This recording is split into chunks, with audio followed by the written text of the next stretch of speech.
बोलिए श्री कृष्ण कन्हैया की जय। हरे कृष्णा कृष्णा कृष्णा हरे हरे, हरे रामा राम राम हरे हरे, हरे कृष्णा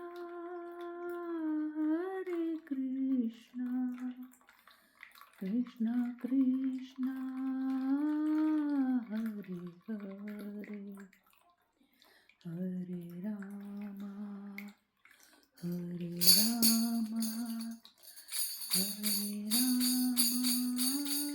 राम, हरे कृष्णा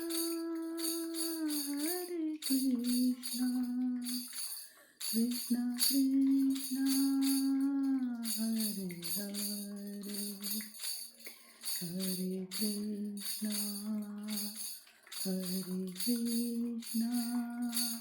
कृष्णा कृष्णा हरे हरे,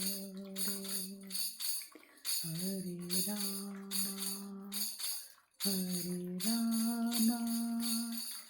राम राम हरे हरे। बोलिए कृष्ण कन्हैया की जय। चलिए आगे शुरू करते हैं। प्रथम बोले, भगवान आपने हम सब लोगों को अत्यंत उत्तम भोजन प्रदान किया। प्रभु सारी समृद्धियां और सिद्धियां आपके चरणों में लौटती हैं। अब मैं ये जानना चाहता हूँ कि समस्त हरि भक्तों में श्री हरि का प्रिय भक्त कौन है। विप्रेंद्र, ये मुझे बताइए, क्योंकि आप प्रावरवेताओं में सबसे श्रेष्ठ है। परशुराम जी ने कहा, प्रभु आप क्या नहीं जानते तो भी साधारण लोगों की भांति पूछते हैं। लोगों को शिक्षा देने के लिए ही आप इस तरह सत्संग करते हुए भूतल पर विचरते हैं जो अकिंचन है, जिसके पास कोई संग्रह परिग्रह नहीं है, जो केवल श्री हरि के चरणार बिंदों के पराग पर ही लुप्त है, श्री हरि की सुंदर कथा के श्रवण कीर्तन में ही तत्पर रहता है तथा जिसका चित्त भगवान के रूप सिंधु की लहरों में ही डूबा रहता है, वही श्री कृष्ण चंद्र का प्रिय भक्त कहा गया है। परमेश्वर जिस महापुरुष ने अपने मन और इंद्रियों को वश में कर रखा है, जो समस्त जंगम प्राणियों के प्रति स्नेह एवं दया का भाव रखता है, जो शांत सहनशील अत्यंत कारुणिक सबका सुहृद एवं सत्पुरुष है, वही भगवान श्री कृष्ण चंद्र का प्रिय भक्त कहा गया है। बोलिए श्री कृष्ण महाराज की जय। वह अपने चरणों की धूलि से संपूर्ण जगत को पवित्र करता है, जो निरंतर परमेश्वर श्री हरि के चरणों की धूलि का आश्रय ले संपूर्ण ब्रह्मा पद, इंद्र पद, चक्रवर्ती सम्राट के पद, रसातल के आधिपत्य, योग सिद्धि और मोक्ष की भी कभी इच्छा नहीं करता, वही भगवान का श्रेष्ठ भक्त है, जो अकिंचन है, जिनको अपने किए हुए कर्मों के फल से विरक्ति है तथा जो श्री हरि की चरण रज में ही आसक्त है।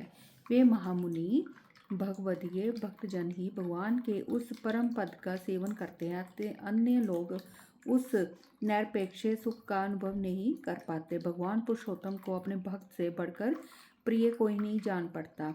न शिव, न ब्रह्मा, न लक्ष्मी और न रोहिणी नंदन।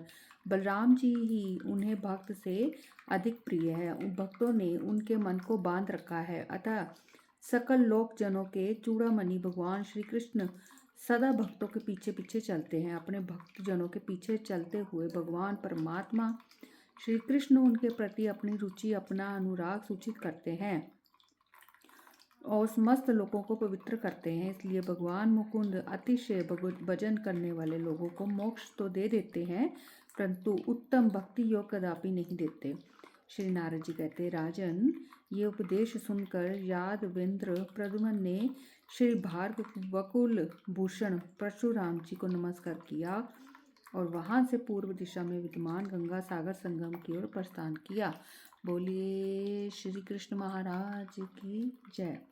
15वां अध्याय। उद्देश्य। डामर देश के राजा वंग देश के अधिपति वीर धनवा तथा असम के नरेश पुंड्र पर यादव सेना की विजय। श्री नारद जी कहते, राजन, दिग्विजय के बहाने भूभार हरण करने वाले साक्षात भगवान प्रद्युम्न अंग देश को गए। अंग देश का स्वामी केवल अंतपुर का अधिपति होकर वन में विहार करता था। वहां यादवों ने उसे जा पकड़ा। तब उसने महात्मा प्रद्युम्न को पर्याप्त भेंट दी। उड़ीस डामर उड़ीसा देश के राजा महाबली बृहदबाहु ने प्रद्युम्न को भेंट नहीं दी। वह अपने बल के अभिमान से मग्न रहता था। प्रद्युम्न ने जामवती कुमार वीरवर सांब को उसे वंश में करने के लिए भेजा। सांब सूर्य तुल्य तेजस्वी रथ पर आरूढ़ हो धनुष हाथ में ले अकेले ही गए। नरेश्वर, उन्होंने बाण समूहों से डामर नगर को उसी प्रकार आच्छादित कर दिया जैसे मेघ तुषार राशि से किसी पर्वत को चारों ओर से ढक देता है। इस प्रकार धर्षित एवं पराजित होकर डामराधीश ने तत्काल हाथ जोड़ लिए और महात्मा प्रद्युम्न को नमस्कार करके भेंट अर्पित की। तत्पश्चात वंग देश के अधिपति मदमत एवं वीर राजा वीर धनवा एक अक्षौहिणी सेना के साथ युद्ध के लिए यादव सेना के सम्मुख आए। वे बड़े बलवान थे। यादवों की ओर से श्री हरि के पुत्र चंद्रभानु ने प्रद्युम्न के देखते ही देखते वीर धनवा की उस सेना को बाणों द्वारा उसी प्रकार विदीर्ण कर दिया जैसे कोई कटु वचनों द्वारा मित्रता का भेदन कर दे। उनके बाणों से विदीर्ण हुए हाथियों के मस्तक से चमकते हुए मोती भूमि पर इस प्रकार गिरने लगे मानो रात में आकाश से तारे बिखर रहे हो। अनेक रथी वीर धराशायी हो गए। हाथी, घोड़े और पैदल सैनिक उनके बाणों से मस्तक कट जाने के कारण कुम्हड़े के टुकड़ों जैसे इधर उधर गिरे दिखाई देते थे।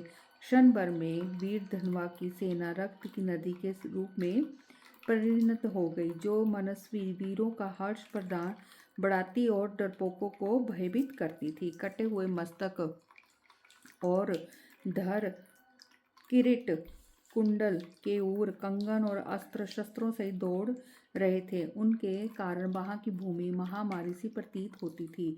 कुष्मांड, उन्माद, बेताल, भैरव तथा ब्रह्मा राक्षस बड़े वेग से आकर शंकर जी के गले की मुंडमाला बनाने के लिए वहां पर गिरे हुए मस्तकों को उठा लेते थे। इस तरह जब सारी सेना मार गिराई गई तब वीर धनवा सामने आए। उन्होंने तुरंत ही वज्र सरीखी गदा से चंद्रभानु पर चोट की। उस गदा के भारी प्रहार से श्री कृष्णचंद्र कुमार चंद्रभानु विचलित नहीं हुए। उन्होंने गदा लेकर तत्काल वीर धनवा की छाती पर दे मारी। उस गदा के प्रहार से पीड़ित एवं मूर्छित हो मुंह से रक्त वमन करते हुए वीर धनवा कटे हुए वृक्ष की भांति भूतल पर गिर पड़े। 2 घड़ी में उनको फिर चेतना हुई। तब उन वंग देश के नरेश ने महात्मा प्रद्युम्न की शरण ली। राजन, जब भेंट देकर वीर धनवा अपने नगर को चले गए तब अमित पराक्रमी प्रद्युम्न ब्रह्मापुत्र नद पार करके असम देश में गए। वहां के राजा भीम को पकड़कर यादेश्वर ने प्रद्युम्न ने भेंट ली और यादवों के साथ कामरूप देश में गए। कामरूप देश के राजा पुंड्र इंद्रजाल की विद्या जादू में बड़े निपुण थे। वे अपनी सेना के साथ प्रद्युम्न के सामने युद्ध के लिए निकले। उस समय असमी और यादवों में घोर युद्ध हुआ। बाण, कुठार, परिध, शूल, खड्ग, रिष्टि तथा शक्तियों से प्रहार किया गया। मैथिलेश्वर तदंतर राजा पुंड्र ने पिशाच, नाग तथा राक्षसों की माया प्रकट की। फिर तो सब और गुहाक, गंधर्व तथा कच्चे मांस चबाने वाले पिशाच रणभूमि में दौड़ने तथा बारंबार कोटि कोटि अंगारों की वृष्टि करने लगे। एक ही क्षण में यादवों की सेना पर मुंह से विश्व बमन करते और फुंकारते हुए सर्प टूट पड़े। गधे पर बैठे हुए टेढ़े मेढ़े दांत और लपलपाती हुई जीभ वाले भयंकर राक्षस युद्ध में मनुष्यों को चबाते तथा भागते दिखाई देने लगे। सिंह के समान मुख वाले यक्ष तथा अश्वमुख किन्नर हाथों में शूल लिए मारो काटो कहते हुए इधर उधर विचरने लगे। क्षण भर में सारा आकाश मेघों की घटा से आच्छादित हो गया। राजन, वायु के वेग से उड़ी हुई धूल के कारण सब और अंधकार छा गया। भोज, वृष्णि, अंधक, मधु, शूरसेन तथा दशावंश के योद्धा उस महायुद्ध में भयभीत हो गए। यदुश्रेष्ठ वीरों ने अपने अस्त्र शस्त्र नीचे डाल दिए। मैथिल तब इस भय के निवारण का उपाय जानने वाले श्री कृष्ण कुमार प्रद्युम्न ने पिता के दिए हुए धनुष को हाथ में लेकर बाणों द्वारा सात्विक महाविद्या का प्रयोग किया।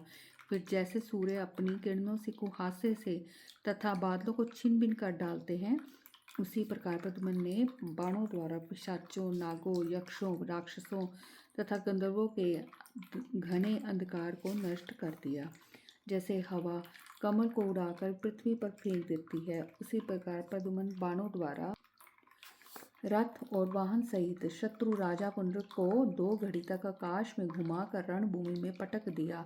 राजा की मूर्छा दूर होने पर वे पराजित हो प्रद्युम्न की शरण में गए और तत्काल भेंट के रूप में 1,00,000 घोड़े और 10,000 हाथी ले देकर उन्होंने श्री कृष्ण कुमार को प्रणाम किया। वहां से अपनी सेना द्वारा शोण नंद और विपाशा व्यास नदी पार करते हुए यदुकुल नंदन धनुर्धर वीर प्रद्युम्न केकय देश में आ पहुंचे। केकय देश के राजा महाबली धृतकेतु वासुदेव की बहन साक्षात श्रुतकीर्ति के महान पति थे।